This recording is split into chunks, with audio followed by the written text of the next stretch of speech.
Hi again, everybody. Bill Phillips here. It is the 9-minute Phill-Up. It is Tuesday. It is U.S. Open Championship Week.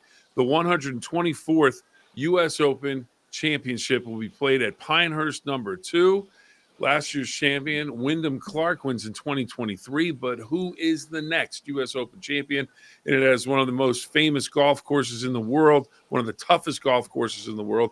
And we have a special guest from Pinehurst #2, attorney extraordinaire. Joe Nogue is joining us from Pinehurst. He is at number 18. He is from Weirton, but he has a place down in Pinehurst. And Joe, thank you for joining us. It's a beautiful view, and it looks like a beautiful day. Bill, there's a saying, thank you very much, and it's a pleasure to be with you. I spend most of my mornings letting you tell me what happened while I slept, and I spend most of my lunches letting you tell me what happened in the interim. There is a saying, and I think it was Walter Hagen who first said that it's a beautiful day in Pinehurst. And when you talk about Carolina blue, people think it's the blue uniforms of the UNC. It's not. It's the skies. It's beautiful. And there's one slight correction. My home is on the 18th green, but it's on the 18th green of Pinehurst #9. What a lot of people don't realize is that Pinehurst has 9 courses, and the most famous being Pinehurst #2. Now, I will spend the tournament overlooking the 18th green of number 2, and I will send you some great photos.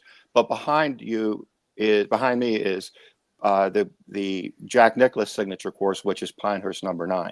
So, okay, all right. But I'll get you some good video later in the week because I'll be working in a box right above the 18th green as a volunteer. All right, now that piques my curiosity about the courses, because we all know about Pinehurst #2, how tough it is, the greens of Donald Ross and how they're shaped, and it's almost like how did they describe it in the last U.S. Open?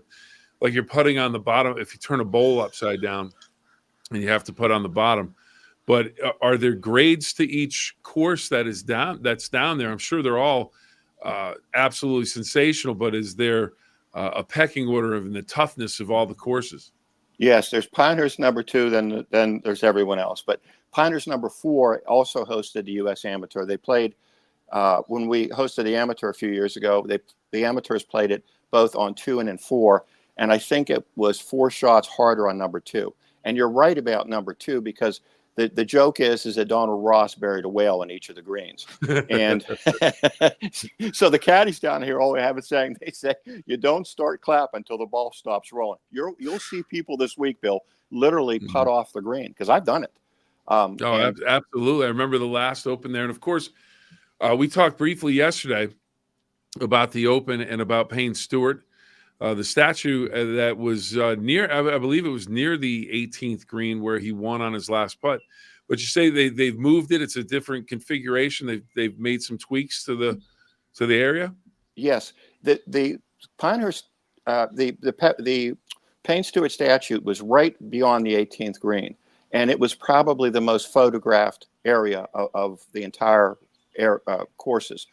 And we would sit and have lunch at the club, and you could see everybody. They'd come off 18, they'd go straight to the statue and have a photo taken with Payne doing the famous fist pump. Yeah. They've moved it now into the area when you first walk in to the U.S. Open, and same thing. People are still taking photos. Now his son and daughter are here. The USGA opened up a USGA house, they call it, which is on our property. And they started honoring people last night. Darius Rucker was the MC. He performed. And you'll see people being brought into the Hall of Fame. And his son and daughter were here. The bar at the country club is called Payne's Pub. So when you walk in, he has signed the 18th green flag. It's really cool. Yep. Oh, I would imagine. Now, as a golf fanatic, I'm going to put you in that category. What excites you about having the U.S. Open at your course? There's basically 3 things.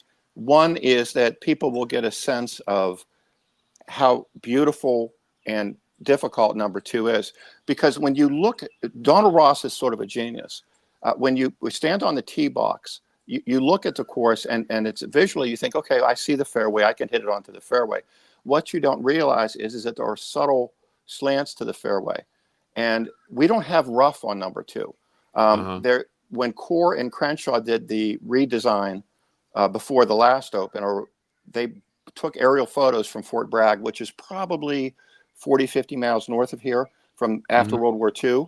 And so they pulled up all the grass. So what you'll see is when the ball rolls off the rough, it goes into a natural area. There are gorse bushes, there's sand, there's rocks. The locals and the members call it the SHIT because when you're in there, you are SHIT out of luck. I mean, you're in trouble. The other thing I think you'll see is how difficult the greens are.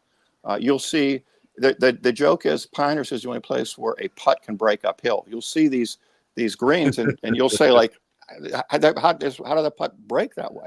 And the other thing, my 2 sons have played it, and they think it's almost unfair because you hit a good shot, but because of the undulation of the green, the ball will roll into a bunker. They're really strategically placed. Donald Ross was a genius. So, and the police presence here is amazing. There are probably 8 state trooper cars at the roundabout circle. And then the other thing, you hear the private jets coming in. We heard them all last night. I think they said there would be 2,000 private jets coming in for the tournament. And I know today for the pros is part of it is media day. They may get a practice round in. A lot of the pros will come in. They'll play maybe 9 holes. They'll save another 9 for Wednesday, depending on if they're familiar with the course at all. They'll do a media obligation. It is a big time event. It is. I've had the opportunity to cover a couple of U.S. Opens at Oakmont. I've never had the privilege to be down at Pinehurst, but just the amount of people it takes to put on a tournament and the tents and the hospitality areas. When you put on an event like this, you really have to have the room to put on the event around the course. And it just leads me to this question. How big a complex is that with so many courses in the same area to get the room to put all of the different hospitality tents and everything else up on the course so everybody can enjoy the tournament? That's a great question. First of all, you're always welcome here. We have 4 bedrooms, and you're always welcome to come down, and I'll take you out and we'll play number 2 because I'm a member of all 9 courses. There's different levels of membership. Joe, I'm just you did it. So if I'm at your door about it's not gratuitous. It would take about 12 hours to get there. If I'm driving really fast, about 10. You come on. So there are 4 courses at or near the club resort area. There's 1, 2, 3, 4, and there's actually 5. So, but 5 sort of plays across the street. What they've done is they've sort of shut down everything but 2. There's a par 3 course that when Gil Hans redesigned number 4, he put a par 3 course that probably gets more play than any course other than 2. And that's become the driving range. So, and they take over the whole club. The members club shut down June 1st. They interview the waitresses and waiters there as to whether or not they would be hired. All the members can volunteer, and this is my official USGA volunteer badge. There we go.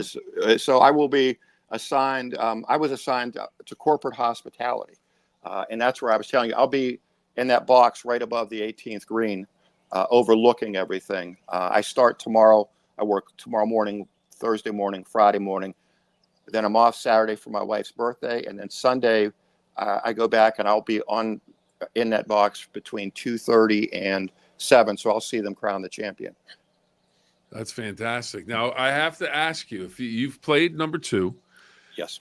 And everybody has their favorite holes of the course, maybe toughest holes of the course. Where do you think maybe you'll see? We'll see 18. We'll see the Payne Stewart putt. We'll see all of those things. But is there a hole that you just, when you play, you get up to the tee box, even if you don't play it well that day, you just think, this is my favorite hole. I love this hole because it's laid out just right.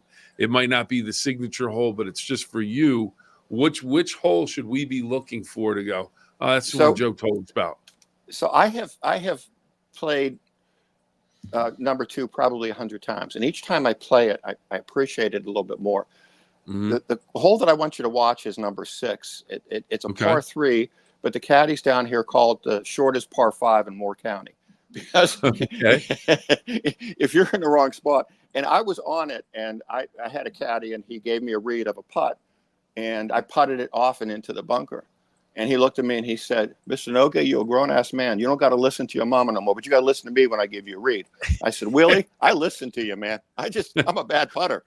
And I've also, we host a thing called the North and South, and I was playing with a girl from Alabama.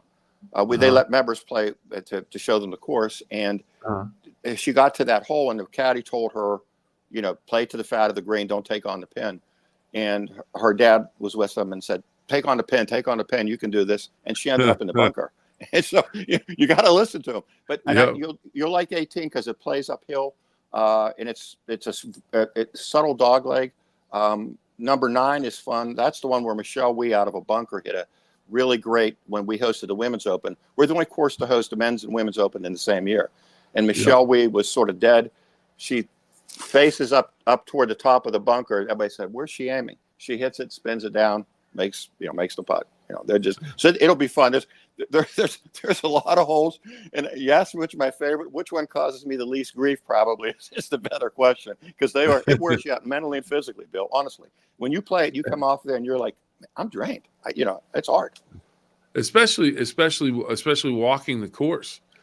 Yes. People don't realize how it's a physical game. When you get done walking 18 at a major championship golf course, and as you said, every shot you're so focused, and what you're doing, you're mentally drained, physically drained, but that's why they're the best in the world. And it's one of those tournaments. Do you enjoy a U.S. Open that has maybe one or two guys 2-3 under, winners maybe 4 under, or do you want to see like a Pebble Beach and Tiger Woods just took apart and he was 20 under at Pebble and people can score there. I like the test where if you are maybe 1 or 2 under par and there's only 2 or 3 guys, that's the U.S. Open I want to see.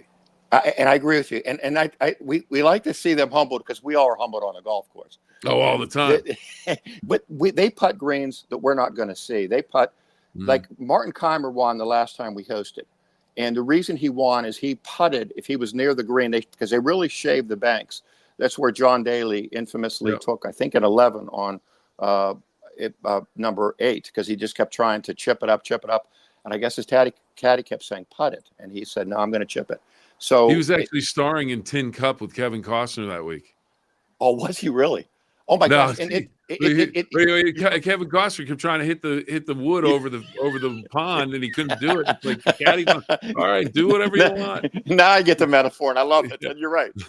So they putt greens that we won't putt. I had played the course a week after the last Open, so we had the Men's Open, and then there was a little bit of time off in the Women's Open. Then I played it the week after that.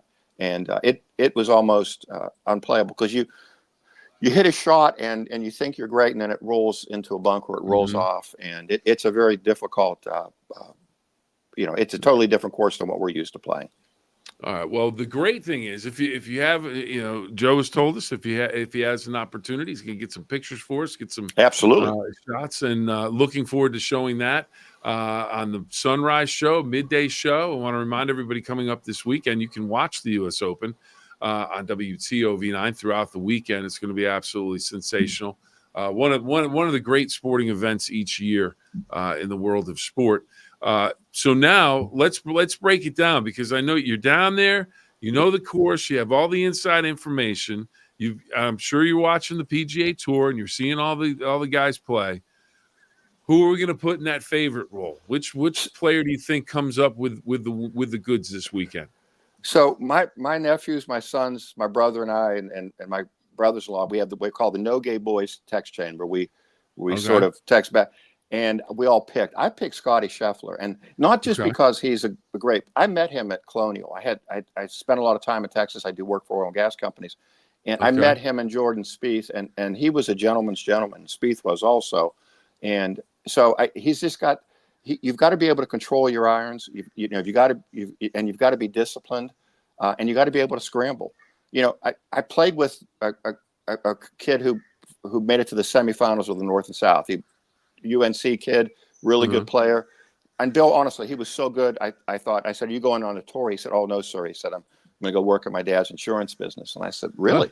And I said, what's the difference? He said, 60 yards in. He said, these guys, so you're going to have to be able to get up and down, and you have to recognize that the course will, Donald Ross will give you what he'll give you, and you can't get greedy. And so I think Scheffler's disciplined. I also like Colin Morikawa, not just because they were 1 and 2 in the Memorial. And then, of course, DeChambeau is just so large, but I don't know that length will help him as much. So. Yeah, and if he's a little long, you can get in some really sticky wickets with it. How about Koepka and Dustin Johnson, a couple guys from the Live Tour? Do you think any of the guys from the Live Tour are going to be able to come over and make a run at it?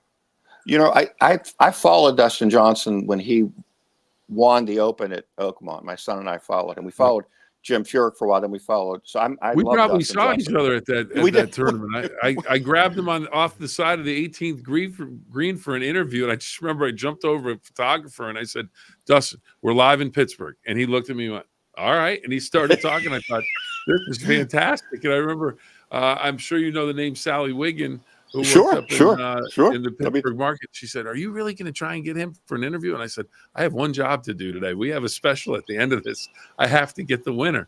So I jumped over and he gave me a great answer. And I have always been, since that moment, a Dustin Johnson fan because he was so cool about everything and such a gentleman. And the PGA Tour or the USGA official that was right behind him was shooting me dirty looks. And Dustin was just, I'm talking, and I'm not gonna worry about it. I've got the trophy. And he went about his business, and it was just, I've always pulled for him because he the people that treat you well, you root for him. Amen. And fame favors the bold. So I'm proud of you for doing that.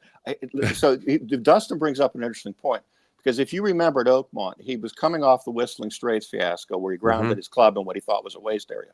What a mess that was. And what a mess. And so we were following Furyk. What do they say when you play a team from Pittsburgh? You play the entire city. So we were following Furyk for a while. And so then the buzz started happening that they were going to challenge something Dustin had done. So we sort of circled back. But here you'll see on number 2, after the Whistling Straits fiasco with Dustin, there are no bunkers. So even around the green, you'll see guys ground their club. And so the average golfer is going to say, wait a minute, he's taking a practice swing in the bunker. He's bringing up sand. Everything's a waste area because they don't want that same problem. Because, again, there's no rough. When you're off the fairway, you're in waste. You're in sand. You're in Gorsey. And they're doing the same thing around the course. Yep. Yeah. All right. So what do you think? What do you think a final score would be that you think could be the one that wins it? 2, 3? Is it? Does he? Well, I think that's what I think. Keimer was -3, and I think Keimer was -3, and he putted. And I don't know if anybody else was under par. But the other thing, Bill, that these guys are just getting so good, and that's the only thing I wonder. They try to trick it up, and it's not that it's a long course. But Lower Merion showed us this, where as long as you have fast greens, you can keep the scores, low. And I think that they can really trick up these greens. And so it depends on how difficult the greenskeepers want to get, because there's Donald Ross's house, his old house, you can see on the third hole. And the first time I played it, the caddy pointed to that and he said, "That's where Donald Ross must have been beat as a child, because no man would do this to golfers." so I think that it depends on how bad they want to make it for the golfers. No. All right. Well, I can't thank you enough for joining us, giving us a little bit of a background about the course, about the area. Before we go, 2 more questions. What is the best thing about Pinehurst that isn't the golf course? What do you love about the Carolinas? Well, there's 2 things I really love. One of them, the weather is beautiful, and I love Weirton. I love the Howe Valley. It is who I am. Both of my sons graduated from Brook. I work in Weirton. My brother, and Jim Sleddy work together. I love the valley. What I love about here is everything just sort of slows down. I mean, and when we bought our first home here in 2011, and just thinking it would be sort of a place where we would come to, and we've just really sort of enjoyed it. And and everybody, and the other funny thing is, Bill, nobody's from here, which is an odd. You go to Charleston, South Carolina, it takes you 3 generations to be accepted. Here, everybody's moving. So, like, the neighbor on this side is from Wisconsin. The neighbor on this side is from Mississippi. And so you sort of are gather together, you become friends, and then golf is a great uniter. I mean, it really is. So and there's no golf snobs here. What I mean by that is everybody just plays. You don't bet anybody here because everybody's a good golfer. Guys don't retire here to play golf because they want to do it for fun. I don't need you getting in my pocket. I don't need yeah, you exactly, in my pocket. exactly. So, but I'll send you some wonderful videos. Well, we greatly appreciate it. Hey, listen, I honestly, I told you this yesterday. You're my horse, man. I wake up to you. No matter, even when I'm traveling, I go on and see what's going on, and so my brother is the legal analyst at the station, and he tells people, he says, here's how he tells us apart. He said, Joe's the tall no-gay. I'm the good-looking one. So you got to tell him you've met me, and you got to challenge that theory, okay? I don't know if I want to get in the middle of a brotherly rivalry. I'm not sure I want to go there. But it's friendly. I do know this. You say you like that it slows down a little bit this weekend. Yes. There's nothing to be slow about what's going on. It's going to be frenetic. Honestly, it is frenetic, and the crowds are just, because the nice thing about Pinehurst, if you want to come to the resort and pay a whole lot of money, you can play the course. So people have been here, and so everybody's here. And the Carolinas are, other than maybe Florida, maybe Arizona, it's a sort of a golf mecca. So the crowds are just incredible. Absolutely. And I always tell everybody, if you're going to go to the U.S. Open, make sure you go to the practice rounds. It's the easiest time to see everybody. You can go to the driving range, watch them warm up. You can walk the course a little bit here, course a little bit there. Once the tournament starts, it gets a little bit difficult to get those exact seats that you want. But practice day is a lot of fun. It is, and that's really good advice. And you're right. And it's one of the few sports where you can see the stars up close. You can, Absolutely. You can, and you can say, wait a minute, how can these guys hit this? Because they hit it, it hits once and then stops. Yep. Our balls are bounding over the green. So. Yep. And I always advise people stand either at a 90-degree angle with the player or a little bit behind them, because the last thing I want is if they shank one and you're leaning in. Look at this, he's in the rough. You're at somebody. It's going to happen. I don't want it to happen, but sometimes I wonder about people that are just leaning in, going, "Oh, this is going to be great. I'm going to get to see it." You're going to get to see it. Honestly, when I watched it, quick story. Jack Nicklaus. I was covering him in Wilmington, North Carolina. He was opening a new course. And I'm shooting, and it's Jack Nicklaus. So he's got a crowd of people, and it's a private place, and they're opening up this new course. So I will go out about, 30 yards from where he's going to put on a little demonstration. And I've got the camera up to my face, and he goes, "You sure you want to stand there?" And I said, "Well, you're Jack Nicklaus. You tell me." And he said, "You'll be fine. Just don't move." Okay. But then right then I thought, note to self: if Jack's even talking about it, you may want to do it. No, but so, have a great. I will, and I'll start sending you videos tomorrow. Okay, and all right, and so sounds good. I'll be wearing this, and I'll get as many videos to you. And looking forward to it. It's really a pleasure talking with you, Bill. Really, pleasure talking to you. And your final pick, we're locking it in: Scotty Scheffler. Scotty Scheffler. All right. Sounds good, Joe. My wife's picking Max Homa, and I'm going with Scotty Scheffler. So, all right. Now are you going to go get a couple swings in, or are you going over to work? Well, I'm going to do a little bit of work. I got a couple of Zoom things, and then I'm going to try to play. I generally sneak out in the evening and just play. Now, when I belonged to Williams, I would always sneak out in the evening, especially on Friday nights, because everybody was at high school football games. So you could go play the course. It was like you had it to yourself. So I like to go out in the evenings and then just play and work on my game a little bit, but. I got and swing a little bit and hit it a little bit. So, and Williams Country Club, a great course right here in the Ohio Valley. Williams Country Club is the best kept secret in golf. I mean, Williams Country Club is a classic country club course. It's beautiful. It's always maintained so well. You bring people there and they're like, my gosh, this course is just fantastic. And that's, I grew up playing there, and I couldn't afford it as a child, but when I became an adult, I belonged there. My kids grew up playing there, and just a beautiful golf course. Absolutely. Williams is perfect. So absolutely. Well, we'll leave it on that, Joe. We'll talk to you soon. Enjoy the weekend. Enjoy the U.S. Open. We are looking forward to watching it on WTOV9. And Joe, you need to know the 2 rules for the 9-minute Phill-Up. We always end this way. Remember, 2 rules. 2 rules. Yes, sir. Have fun and always try your best. And I know you're doing that. I am doing that. So have fun and try your best. Pleasure meeting you. Look forward to talking with you again. All right. Until next time, everybody, we will see you. Have a great day. We will see you tomorrow for more of the 9-Minute Phill-Up. Have a great day, everybody. Thank you, Bill.